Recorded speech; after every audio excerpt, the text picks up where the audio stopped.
I would say the number one question that I get asked is either when are you going to come back to the U.S.? Are you ever going to come back to the U.S.? Are you going to stay in the Philippines forever? Uh, oh, but don't you just want to visit? And I would say that I will answer those questions with another question, and that is, why would I ever come back to the U.S.? Right? Uh, I know you don't really, a lot of people probably, most I would hope, don't know my whole life story and everything that led up to this point. But, I've spent almost a year in the Philippines, and I like it as much as the first week I got here. Um, and, I guess I will tell you a few anecdotes about things that happened to me while I was in the US. And you can decide which place is actually better for somebody who's disabled. Um, uh, One time I was in New York City in my apartment after all that stuff happened with the Al Jazeera nonsense, and I had finally gotten AIDS and stuff through the Department of Social Services, and the other government departments all worked together in the U.S., and I finally got AIDS through a company called First Chinese Presbyterian Home Attendant Corporation. That was their name. So I was approved for AIDS between 8 a.m. and 8 p.m. at night. So, okay, it was better than what I was doing before, which was just, living completely alone, which I did for almost a year in New York City, and hiring,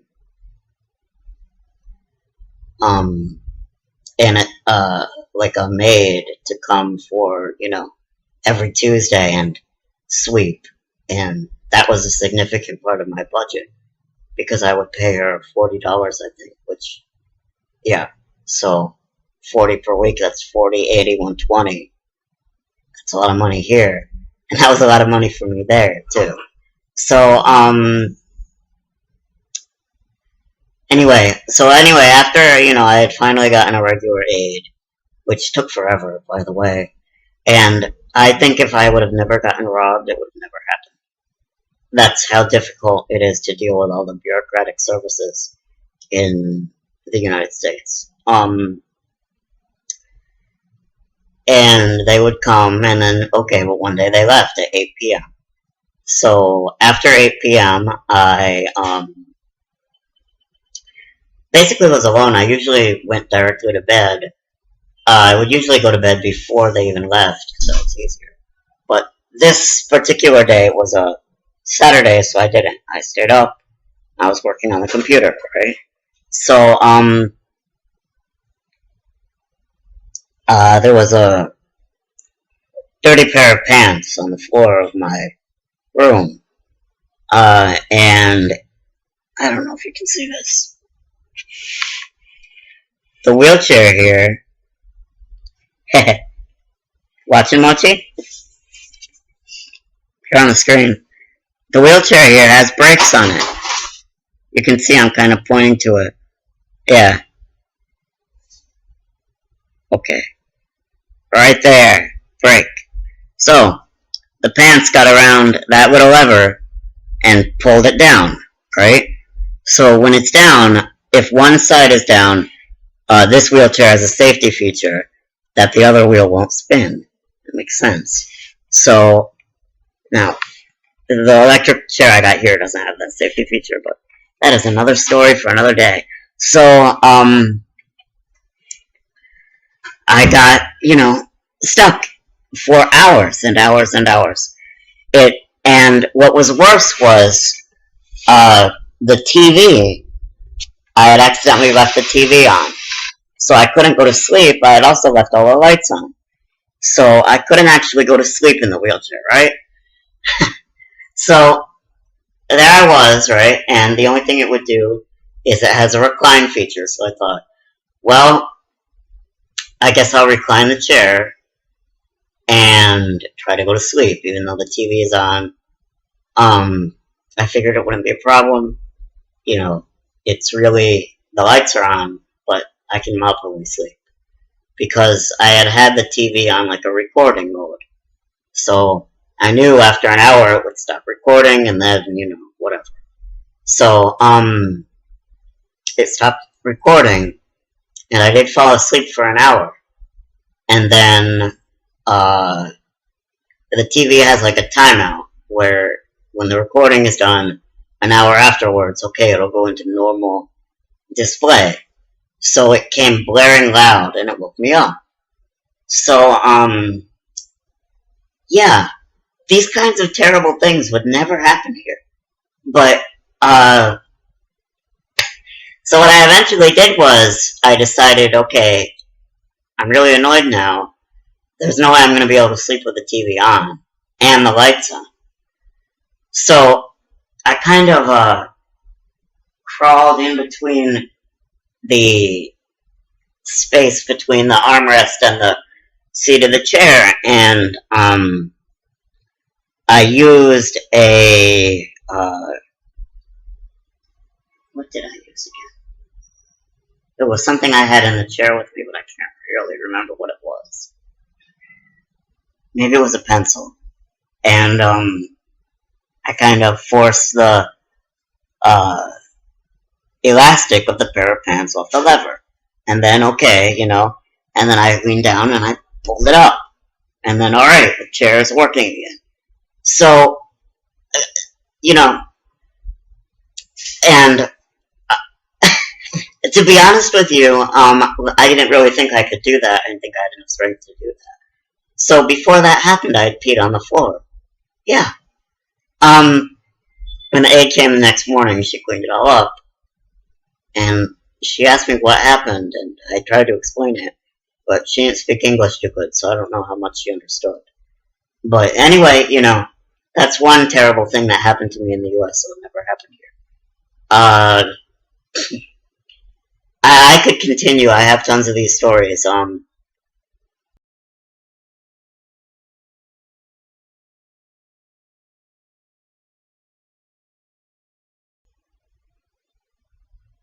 Oh yes, another time. Okay. One other time when I was in the US and I had just gotten the aid service, I figured out it was very bureaucratic right away. And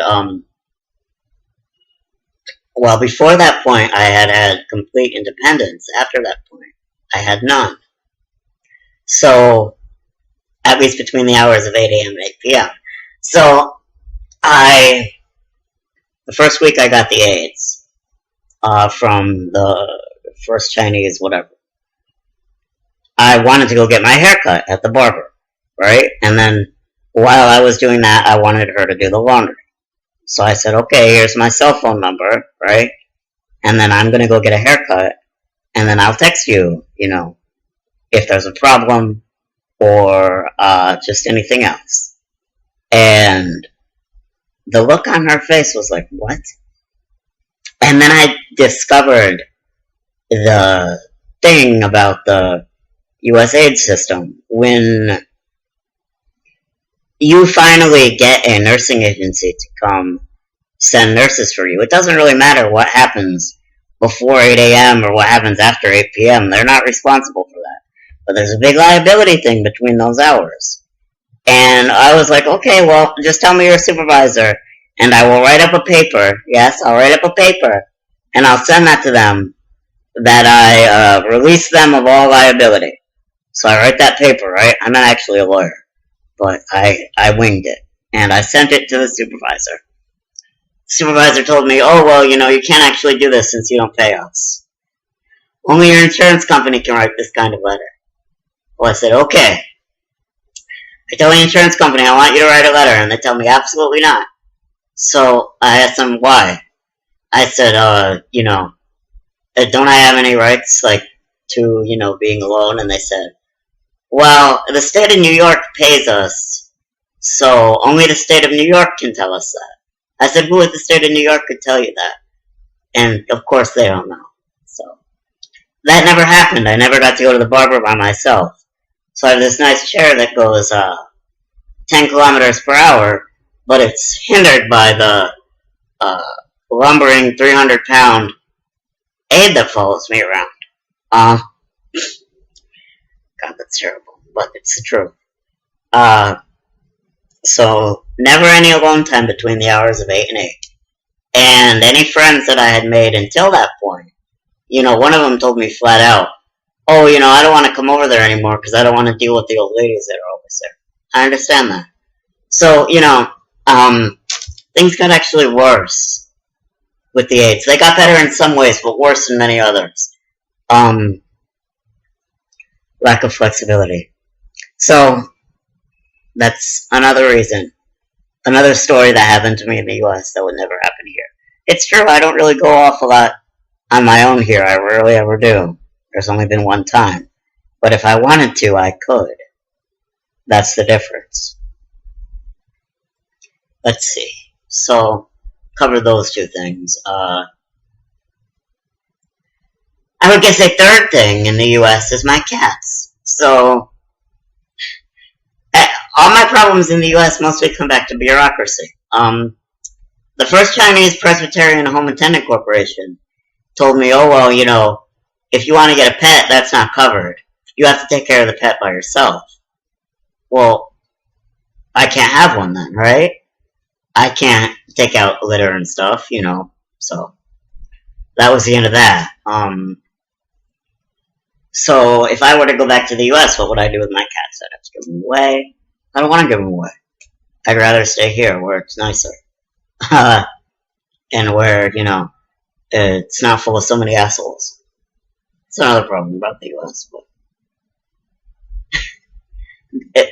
the US is just full of assholes, either government assholes or your neighbors are assholes almost all the time. I have stories about them. Here I have met very few assholes. Very few. They exist, but it's not like there. So yes, if I went back to the US, I would have to, deal with the battery going out or wheelchair problems and, no way to help you, and I would have to deal with no cats. So, let's see, a third problem, right? I can just keep stacking on the problems. I guess I had what you could call a girlfriend when I was in the US. She wasn't really one, but I met her on this devoteeism site, which is this weird fetish where, like, a girl thinks, oh, disabled guys are so hot, I just want to fuck all of them. Yeah. So, met her on a website like that, and apparently guys with OI are pretty rare. Most of them on there are like, spinal cord injury or, gotten into a fight with a bull and lost. Just kidding. But, I don't really know the whole situation, but met her, she was crazy. I guess we really didn't meet on a devoteeism site. She showed me one afterwards. That's right. It was the whole Wizard Jam thing. But I made it count there, so I kind of feel like we met there, too. Yeah. Anywho. And, that's your choice of women in the US. You're disabled. You have, your devotee fetishes, and then you got, that's it. As far as I could tell, maybe I just don't have any game, as you could say, but that was the only girl that I ever found there. My exploring the, area, and she was awful. That's a story for a different time. So, let's see. If I went back to the US, nobody to help me if the wheelchair dies, right? No cats. And terrible choice of women, right? Okay, 3 problems. Can I think of a 4th? Actually, I can. So, another problem with the AIDS is that they were all lazy. Like all the ones from the state of New York, oh my god. They didn't want to do any work at all. beyond like simple sweeping and stuff, and then they would sit down and watch my TV the rest of the time. They actually, when I first got the AIDS, I didn't have cable. And one of them complained nonstop, "Why is there no cable here? What am I supposed to do? I don't know, read a book." And so eventually, I called Verizon, I had Fios, and I was like, "How much more is it for cable?" "Oh, well, we can actually give you a plan that's $20 less." Sign me up. So, yeah, anyway, that fat bitch was happy with the cable, but you don't have to deal with stuff like that here. I have so fewer problems here that I would never consider going back there and adding more problems to my life.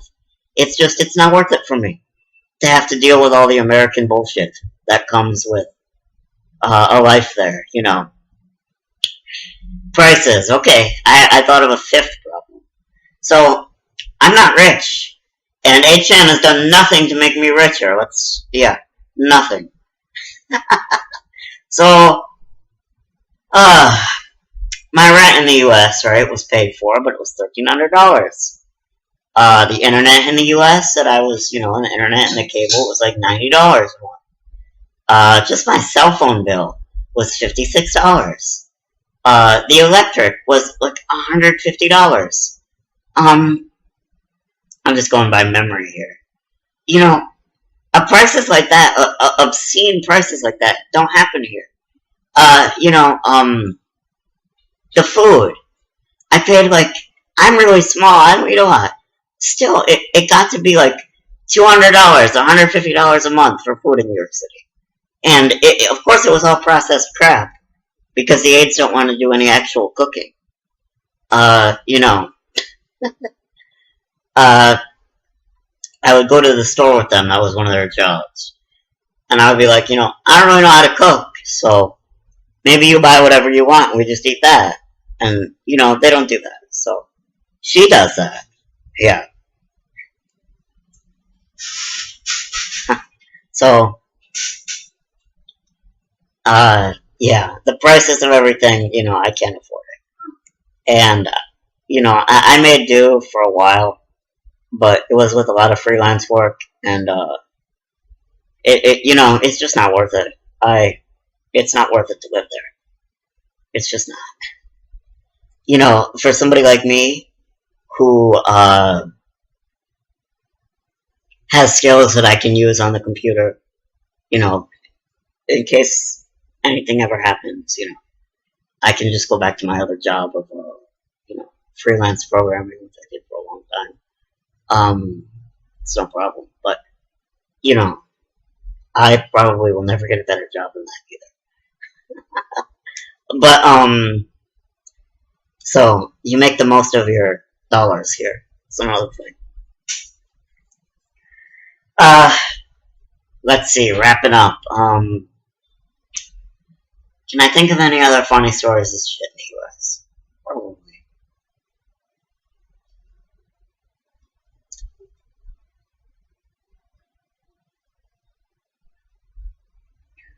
Yes, actually I can. Here's the third thing that happened to me in the US, and it was the night that I got on the plane of Cathay Pacific. So, in the US, there's this, it makes me cringe to talk about the US, because everything is so backwards. So, there's like a accessorized system, and you gotta pay, and then call, and then you talk to the operator. "Oh yeah, I want to be picked up at 10 a.m. at, 1200 Ocean Parkway, Brooklyn, New York. Yeah, I want to, PCA on the ride," and you babble for like a half hour talking to them, and then maybe they'll show up, maybe they won't. And so after you get on your access ride, up in the motor thing, I was going to the airport, and there's like this African guy in the car. It's a driver. And we had a party, HN's first birthday party or whatever, the day before, and I told the African guy, "Okay, look, I got all my friends, so can we all come in the van? No. I was like, why the fuck not? And, the reason, oh, well, sir, you gotta call up the dispatcher and tell them that before you get on the ride. I told him, well, I didn't know I was gonna have so many people. And, he just started to argue with me. He called and then he gets out his walkie-talkie and he starts talking to the dispatcher. And, of course, they're not gonna allow it. And then I just tell him, alright, it's fine. They'll take a subway and then maybe they'll meet us there, maybe they won't. So, I get to the airport with just one friend who now has to carry all the bags and stuff because, the others weren't allowed on the van. And it even got to the point where something that for sure would have worked here didn't work. I told him, dude, I will give you $100 to shut your fucking mouth and drive. That's what I told him, I remember. And I even took it out of my wallet, a $100 bill, which was a lot of money for me back then. But I just didn't want to deal with the problem. And I didn't want my one friend to have to carry all the bags. But, he was like, oh, well, that's nothing there. So he was like, oh, well, I don't want to risk my job over that. Or I ain't taking no $100 and no $500. Eventually we got going, but let me tell you something. $100 is like 9,000 pesos here. That's a lot of money. Like, for a tip, I'll give you a 9,000 peso tip if you let all my friends in the car. Do you want to let your mother in too? Like, yeah. Sorry. The culture is very different in the U.S. and it's very backwards. It's just too much bureaucracy. I can't deal with it anymore. I can't deal with that place anymore. Can't. Let me try to think of another thing.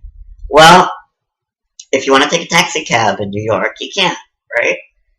With the wheelchair. Like, imagine I don't have this one. This one's too heavy for a taxi. But I got that one. The blue one. I'll try to show the camera here. Mochi, be down and show up that camera, or the wheelchair. Yeah. Put it in front of the camera. Sorry. We're gonna do some, showing off the chair here. Now look at this, lithium batteries. I ain't sure that's legal in the US. I'm pretty sure this was constructed here. I bought it here at least. Nice, right? Yeah, so this thing is only 20 kilograms, around. How much do you think that weighs? 20 kilo? Yes. 20 kilo? So that's around 45 pounds. 50 maybe. Let's see, I weigh 22. So, probably around 50, yeah. Okay. If you wanted to take a nice fold-up chair like that to the US in like a Uber car or taxi cab. Oh no, sir, the liability, we can't do that. You can't put this in the car. And they'd argue about it. And that's the thing. Here, I have never had someone argue with me, by the way. I have taken taxis, I've taken Uber, I've taken all sorts of different modes of transportation. I have never had one driver say, I won't take you because of the wheelchair. But if they did and I said, oh, well, I'll give you 150 pesos. Oh, okay. That's the thing about it. I can't deal with all the bureaucracy in the US anymore. So, how many problems have I pointed out? How many things would I have to give up if I went back to the US? Are we keeping count here? I would have to give up my cats, both of them, because even if I did get back there, my aides, they wouldn't take care of them, so they would just starve and die, or shit all over the floor. I'd have to give up, like, driving places. I'd have to go back to the accessorized system, which sucks. You can't, it's not on demand, it's not like Uber, it's not good. I would have to give up, security, after 8 p.m., because who knows what's gonna happen, You fall and break your leg or stuff like that till 8 a.m. Seriously. And it's nobody's fault. Yeah. They're not liable for that. So, whatever. The prices of things I'd have to deal with again. And I'd have to deal with crappy food again. So, if you're asking me why don't you come back to the US or when are you coming back? My question to you is why would I come back to the US? Give me a reason. It's a terrible place for me. I really don't like it there. The longer that I've lived here, the more I've come to appreciate how much better life is here instead of in the US. Uh, yeah, you know, I can't say for sure what the future holds either, Maybe I get, really old and I told some dude on IRC, oh, I'm going to renounce my citizenship. I probably won't. At least, not long term. But, I don't know what the future holds. But that's so far in the distance. I think I could easily live here 10, 20 years here. And be totally happy and be fine. Maybe even get married. I don't know about that